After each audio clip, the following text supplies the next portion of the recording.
Why did I begin with the analogy of stating the story of Daniel? You find that when the king gave the instruction, he gave a very profound instruction. First of all, to lay the foundation on the people that he needed in his system: intelligent people, people that are handsome, people that are full of understanding, people that are skilled. So before you add the language, these people had something that they brought on the table. They were skilled, they were men of understanding, they are men with no defect, and they are perfect in all things that they are doing. They were people who are at the top.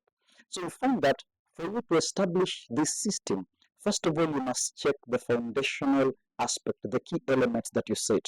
And that's why I emphasize the importance of discipline over motivation.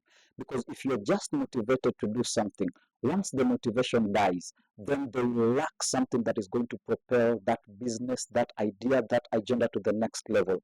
And that's why we find that there are people who will begin a business 6 months down the line, it collapses. They'll begin a pursuit in learning a skill, but you find that in 3 months, or rather just attending 2 sessions, they're like, no, this is not for me. Probably they heard that that skill pays. Probably they borrowed knowledge from somebody, or somebody referred the skill and said, can you try this out? So it did not come out of them, but it's just something that they borrowed from somebody else. So sometimes you find that most of the people are killed by a motivation over discipline.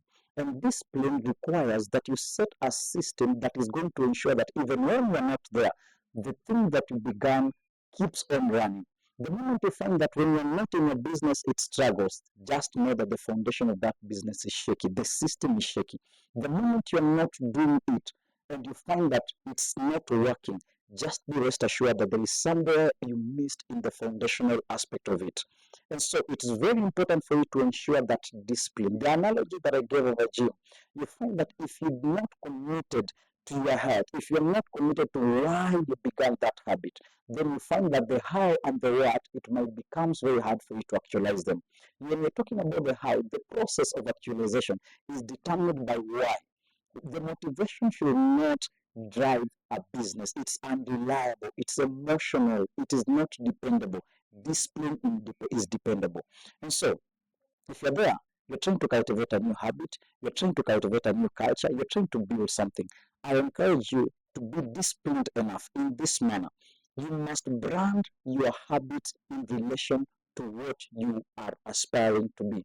For example, I am a person who desires to be a public speaker. I am a person who desires to reach nations in terms of mentorship. I am a person who aspires to walk to schools, to institutions, colleges, churches, nations, streets, and everywhere.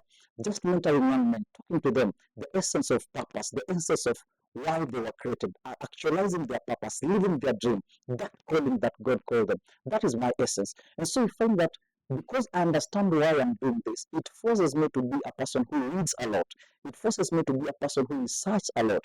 It forces me to be a person who is accountable to myself. Because at the end of the day, before I tell you to do something, I myself must be accountable. Am I doing it? I cannot tell you to read 3 books if I'm not able to read 6. Then I'll be lying to you. If I have to tell you to read 1 book, it means I read 2 and it was beneficial. So you find that for me to cultivate or to sustain this culture, then it comes to discipline. If I'm talking about reading books, very early in the morning, I must set aside time, specific time. And when we talk about the smart goals, they must be specific, they must be time bound, they must be measurable. You must be track yourself and be accountable to yourself.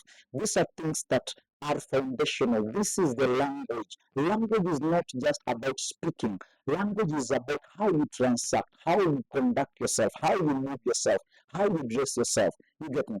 You cannot go to a corporate world and then you expect to go there and with the vibe of shame. Unaenda unapata wasee wako pale watu wasee wamedunga suti zao, you are there like, hey, manze niaje gota, you see, unaingia tu venye unataka. That is not the language of the corporate world. That is the language of the street. You cannot go to a ghetto, to a slum, unataka kubonga vijana na unaenda na tai. That does not make sense. They do not relate to that. Their language is in relation to the environment. So that tells you to understand the environment and the culture that you want to raise.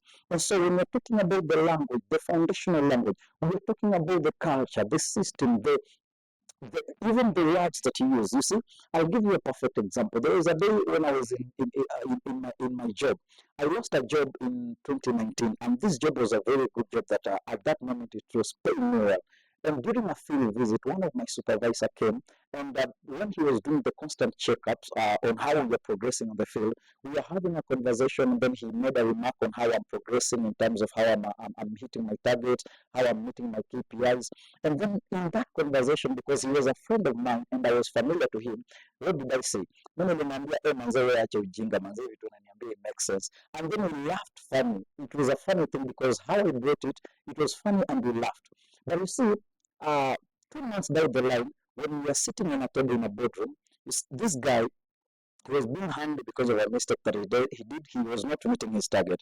And he referred to what I said in terms of the things that are limiting him to actualize his target. So what did he say?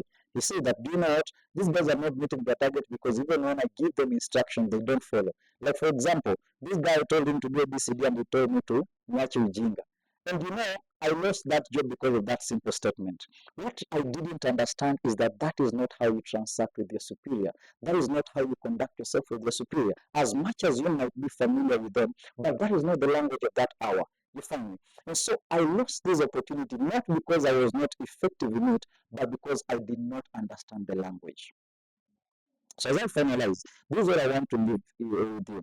You're in business, you're a career person, you're a freelancer, you are a graphic designer, you're in sports, you're trying to build a discipline in terms of reading habits, you're trying to work on your hygiene, you're trying to work on your health. All these things are very important and there might be a motivation. What I usually say is that motivation sparks a desire to do something, but it is the discipline that is going to sustain what you're going to do. Motivation will help you to cultivate, to plant that seed. But if you're not going to water it on a daily basis, you know, a farmer does not plant a seed and each and every day he comes to check in the ground if it's growing. No, what he does is that he's disciplined enough to understand that as long as it is in the ground, I need to water it, I need to ensure the right environment for this seed to germinate. So you need to cultivate at the foundational level the right environment. If you are in service, you are a service provider, you meet a client, what is the first thing that you establish? Do you establish a language of compromise? Because the client told you that they need a service and then you charge them probably 10,000 shillings and they're like, no, I get these services at 8,000, and because you're broke at that level you go for that 8,000. I want to tell you that the moment you establish that compromise, you need to compromise every hour to sustain that business. You need to cut prices, you need to go beyond what you set. You know, sometimes it's just good to walk away. Just walk, however much you might be struggling, walk away, maintain your dignity. Go, I know you're broke. Go with your brokenness, but let the dignity be there. Because the moment you establish that, when that person is going to come back, they'll understand that you're not a person who compromises. You're a person who sticks to your word. And if you're given that job, do it, be dependable.